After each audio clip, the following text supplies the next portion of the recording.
Kisah pemuda kaya, anak bos besar, pemilik 73 perusahaan, yang menjadi cleaning service. Episode 215. Angelika yang baru mendapat telepon dari seseorang yang tak menyebut namanya. Ia pun segera berjalan dengan cepat menuju ke kantornya. Di saat bersamaan, Kenshin dan Iwan pun terlihat sedang membawa barang yang diangkut dari luar, akan dimasukkan ke gudang.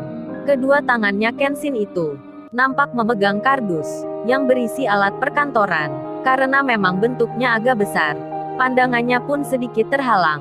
Iwan sendiri sudah berjalan ke depan. Jaraknya sudah terlihat agak jauh, hingga Iwan itu tak terlihat lagi oleh pandangan. Lalu Angelika, yang baru saja mendapat kabar jika esok hari akan ada yang berkunjung ke kantornya.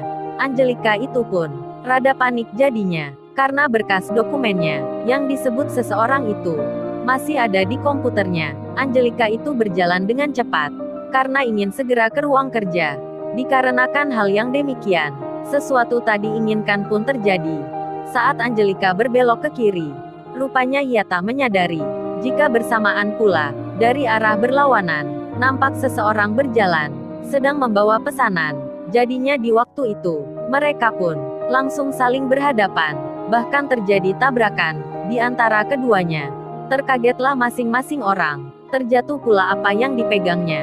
Angelika pun sampai merasa sakit di tangannya. Baju kerjanya pun terkena tumpahan air. Handphonenya pun sampai terjatuh. Lalu ia melihat ke depan. Saat tahu siapa yang menabraknya, Angelika menjadi marah seketika. Lalu ia bicara dengan nada yang tinggi. "Hei kamu ini, apa tak bisa melihat ya? Lu punya mata apa tidak nih? Kok mata lu gak dipakai gitu? Sampai menabrak gua kayak gini. Lihat ini seragamku, jadi basah seperti ini. Terkena tumpahan tehmu. Apa emangnya lu gak tahu aturannya? Kalau pekerja biasa, cleaning service kayak kamu, harusnya berhenti dulu saat atasan mau lewat. Jangan menyerobot aja. Ini jadinya sampai gini. Handphoneku terjatuh pula, untung kagak pecah. Kalau kagak lu gua suruh ganti." Angelika karena marahnya, ia sampai banyak bicara, membentak-bentak pula. Lalu yang mendapat amarah itu rupanya seorang cleaning service perempuan yang bekerja di kantor lain. Ia pun lalu menjawab, "Maafin ya mbak, maaf ya mbak, saya nggak sengaja. Iya saya salah mbak." Sambil wajahnya rada ketakutan, tubuhnya terlihat gemetaran karena melihat seorang atasan yang lagi marah di depannya. Angelika pun lalu menjawab, "Enak aja lu minta maaf. Lu tunggu entar ya, hukuman buat kamu. Saya mau tahu, siapa atasanmu, nyuruh orang kok ceroboh gini. Biar nanti aku laporin kamu." Di saat Angelika lagi mengomel ke perempuan cleaning service, ketika itu, semenjak beberapa detik, berdirilah seorang lelaki yang ada di belakangnya. Ia pun mendengar semua, mengetahui pula apa yang baru saja terjadi. Rupanya Kenshin dari tadi melihat hal yang demikian. Ia pun tahu Angelika yang lagi marah-marah. Kenshin yang sedang membawa barang tak sengaja lewat situ. Lalu ia pun meletakkan pegangannya. Kenshin itu lalu melangkah mendekati perempuan yang baru dimarahi. Saat Kenshin berjalan, Angelika pun melihatnya. Ia sempat kaget dibuatnya. Orang yang dibencinya ini tiba-tiba di sini. Wajahnya pun terlihat emosi dengan muka yang masih marah. Ia melihat ke arah Kenshin. Kenshin sendiri lalu nampak menurunkan badannya, tubuhnya jongkok ke bawah, kemudian tangannya mengambil gelas-gelas plastik yang berjatuhan di lantai. Setelah itu ia memberikan ke perempuan yang kerjanya sama dengannya. Kenshin itu lalu berucap dengan pelan, "Ini mbak gelasnya. Sabar aja ya mbak, entar bikin lagi." Kenshin bicara sambil tersenyum. Perempuan itu sendiri tak mengenal Kenshin sebelumnya. Hari ini ia baru melihatnya. Lalu ia bicara, "Makasih ya mas." Perasaannya ketika itu, saat didekati Kenshin, seperti ada yang lain, yang tak bisa dijelaskan dengan ungkapan kata-kata. Lalu Angelika itu sendiri, yang melihat Kenshin membantu wanita, yang baru dimarahinya ini. Ia pun kemudian bilang ke Kenshin, "Hei lu, jangan berlagak sok pahlawan lu. Pura-pura baik pada orang. Lu itu juga sedang menunggu hukuman dariku." Mendengar kalimat Angelika, Kenshin hanya cuek saja, malah ia terlihat bicara ke perempuan yang di dekatnya ini. Kenshin itu berucap, mbaknya kembali aja, bekerja seperti biasa, sudah anggap tak ada apa-apa.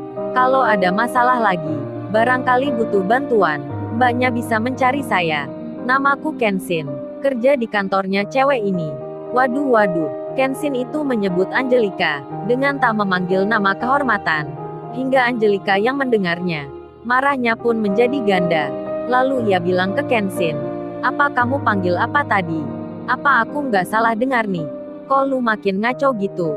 Nggak sopan sekali. Panggil aku kok biasa saja. Aku ini seorang bos tahu. Enak aja lu panggil sembarangan.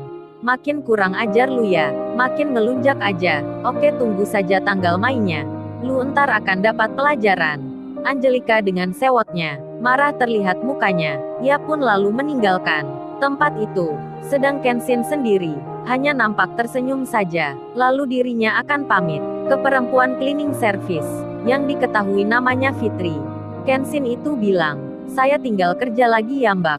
Wanita itu pun menjawab, iya mas, makasih banyak ya atas bantuannya. Lalu sedikit ia bertanya, tapi entar masnya nggak mengapa nih? Karena tadi mbak Angelika itu sangat marah sekali. Saya khawatir masnya entar dilaporin ke security, atau diberi surat peringatan.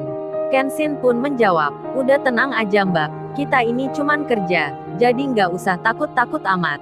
Sambil tersenyum Kenshin bicara, lalu diambillah kardus bawaannya.